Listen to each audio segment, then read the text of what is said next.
Bonjour et merci de nous retrouver toujours plus nombreux pour cette nouvelle année de sagesse bouddhiste. Au nom de l'Union bouddhiste de France et de toute l'équipe de notre émission, je vous présente mes vœux les meilleurs pour 2024, des vœux de paix, de sérénité, de compassion.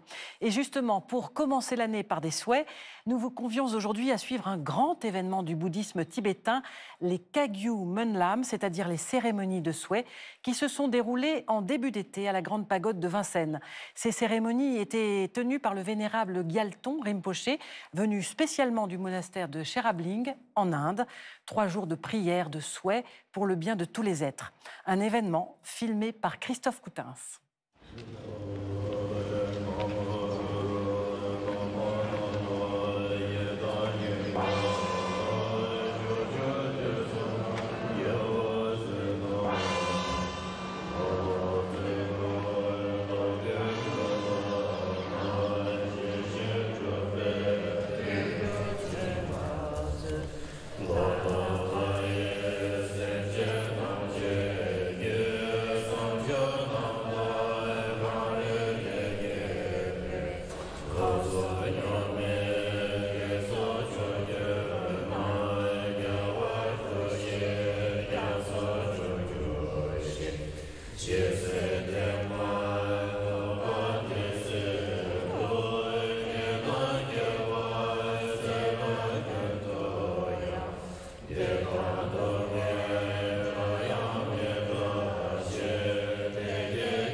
Chaque année, nous avons un maître tibétain qui vient présider les Menlam. Et cette année, on a choisi d'inviter Gyalton Rinpoché qui vient de Palpung Sherabling au monastère de son éminence Taisé Rinpoché.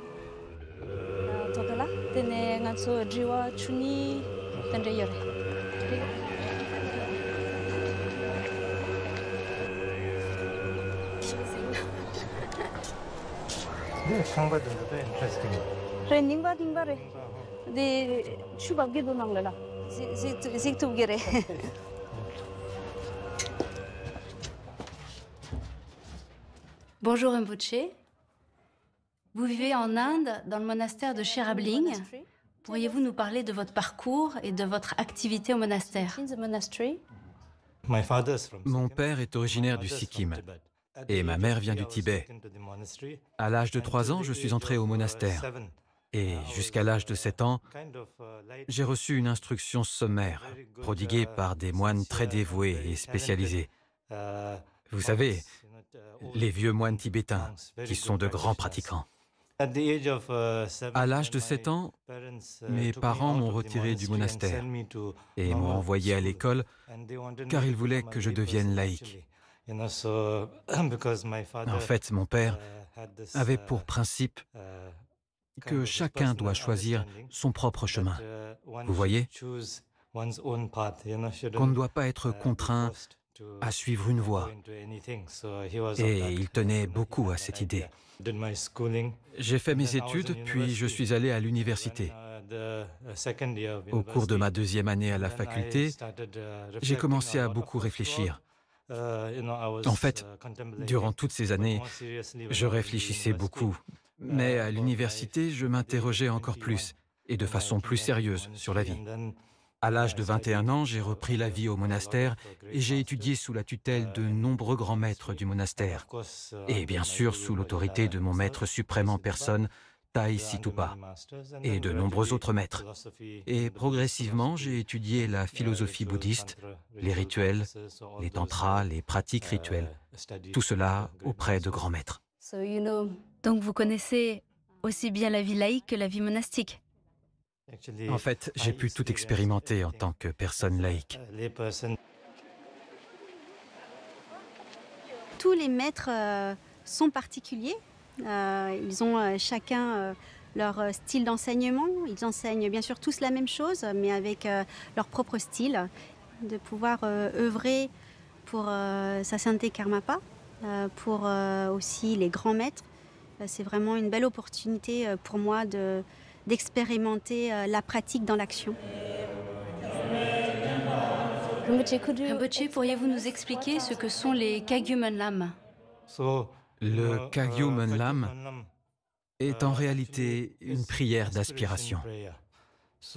L'aspiration est très importante parce que sans aspiration, nous ne pouvons rien accomplir. En tant que bouddhistes, par exemple, nous aspirons à atteindre l'illumination, ce qui signifie comprendre la vérité ultime.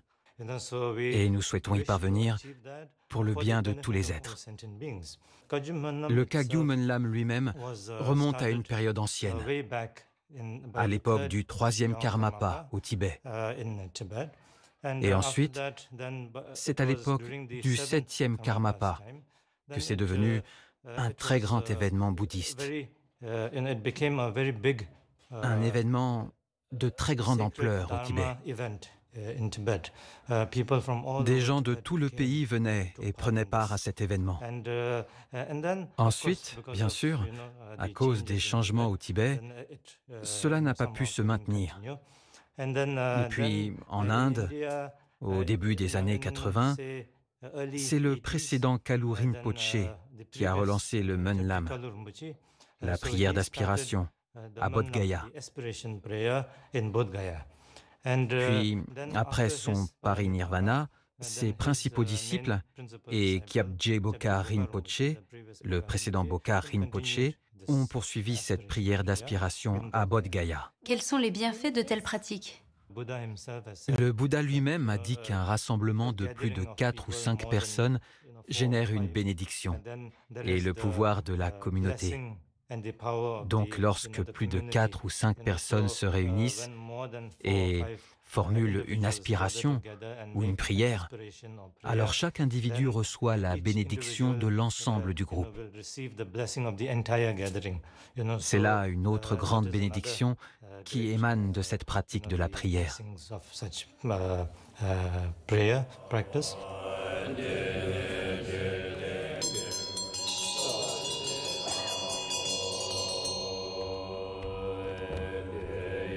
Les représentations d'une torma sur un autel sont faites à partir de cette lignée de transmission d'art sacré. Pour les pratiquants, d'avoir les représentations de nos maîtres, de ceux qui ont fondé la lignée dont on suit les instructions, c'est à la fois un support pour les offrandes, aussi ça peut être un support de visualisation pour se remémorer ou pour penser à qui on va adresser les offrandes, et puis aussi un rappel d'où l'on reçoit de cette lignée. C'est Chöpen Zangpo, monastère au Népal, et que l'on a invité pour faire ce Kagyu Menlam. C'est un artiste formé selon la lignée de la tradition des sculptures sacrées. C'est une formation qui suit pendant plusieurs années, surtout l'art rituel pour faire les offrandes.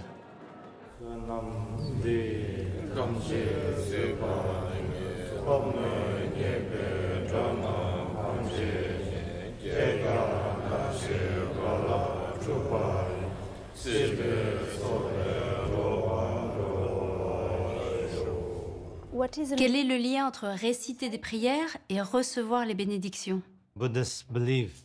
Nous, les bouddhistes, nous croyons que nous sommes Bouddha par nature. Donc, par nature, nous sommes parfaits, vous voyez? Tout est parfait en soi. Mais à cause de l'ignorance, nous nous empêchons de le réaliser ou de le reconnaître. Et alors, si nous voulons être heureux, la réponse est à chercher à l'intérieur de nous-mêmes. Lorsque nous faisons des prières, cela consiste à aspirer à réaliser cette nature ultime, ce potentiel illimité que nous tous, individus, avons en nous, et qui est la nature de Bouddha. Nous faisons donc des prières pour être capables de comprendre cela, de le réaliser et de travailler sur cette vérité, afin de pouvoir libérer tout notre potentiel. Et c'est cela la bénédiction. De cette façon, nous recevons la bénédiction de l'intérieur, à travers ce type de motivation positive, perspective positive, compréhension positive, et les actions positives du corps, de la parole et de l'esprit.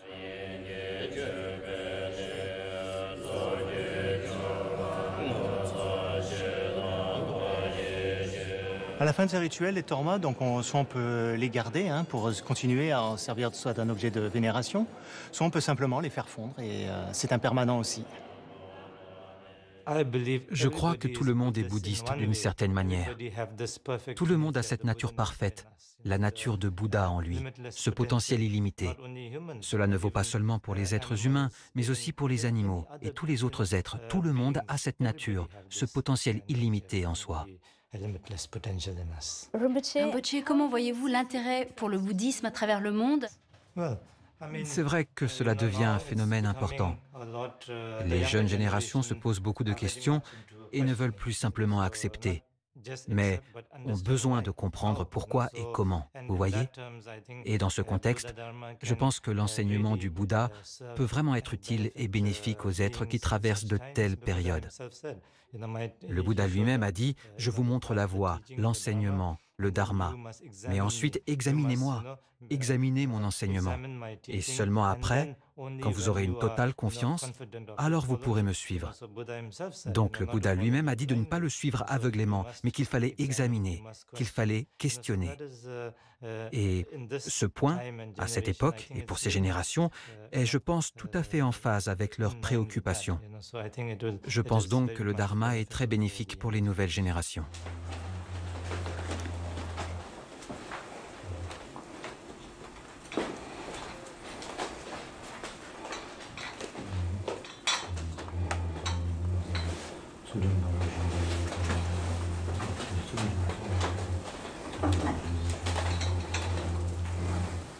Rinpoche, quels conseils pourriez-vous donner, notamment aux jeunes? Je pense que jeunes ou vieux, c'est la même chose, vous savez. Nous avons les mêmes problèmes. La compréhension de l'interdépendance est fondamentale, je pense. Parce que si nous ne comprenons pas cela, alors nous pensons que tout existe en soi de manière singulière et permanente. Et cela devient vite très problématique pour nous. Prenons l'exemple de l'environnement. Si on ne comprend pas cela, alors on ne prend pas soin de l'environnement, parce qu'on pense que l'environnement n'a rien à voir avec soi, et donc on tire profit de l'environnement. Rinpoche, comment voyez-vous l'avenir de la planète? Tout est interdépendant, ce qui signifie également qu'il y a de l'espoir. Si nous changeons, nous avons de l'espoir. Si nous reconnaissons la nature interdépendante des choses, si nous prenons soin de notre planète, si nous prenons soin de l'environnement, alors nous pourrons changer. C'est ainsi que nous avons de l'espoir. Je suis toujours plein d'espoir, vous savez. Je ne suis pas pessimiste, je suis optimiste, oui, vraiment. Nous sommes tous parfaits, nous avons tous de l'amour et de la compassion. Alors, pourquoi ne pas espérer? J'apprécie vraiment votre programme qui met en lumière la croissance intérieure, vous savez. Spiritualité veut dire croissance intérieure. Prendre soin de sa santé mentale, c'est très important, je pense, parce que nous avons tellement de croissance extérieure. Nous avons longtemps pensé que la croissance extérieure pouvait nous procurer le bonheur. Mais maintenant, si vous regardez autour de vous, vous voyez ce qu'il en est en ce moment. Et donc, il est vraiment indispensable de prendre soin de notre croissance et notre développement intérieur. Des programmes comme le vôtre peuvent vraiment faire la différence. Et je dis toujours que la France a été l'un des premiers pays à accueillir d'autres religions, d'autres peuples. Et cette ouverture d'esprit est très importante. Et nous l'apprécions beaucoup. Enfin, je voudrais remercier tout le monde pour cela. Cela fait une grande différence pour un avenir meilleur. Si vous voyez Situ Rinpoche, s'il vous plaît, demandez-lui de revenir en France. Je suis sûr qu'il reviendra. Rinpoche, un immense merci pour vos précieux conseils et le temps que vous nous avez accordé. Et vous pouvez retrouver le vénérable Gyalton Rinpoche chaque été en France lors de cycles d'enseignement qu'il y donne. Cette émission touche à sa fin. Elle reste visible sur France.tv durant un mois. Merci à tous de nous avoir suivis et à nouveau tous nos vœux de bonheur et de paix pour 2024 de la part de toute l'équipe de Sagesse Bouddhiste. Merci.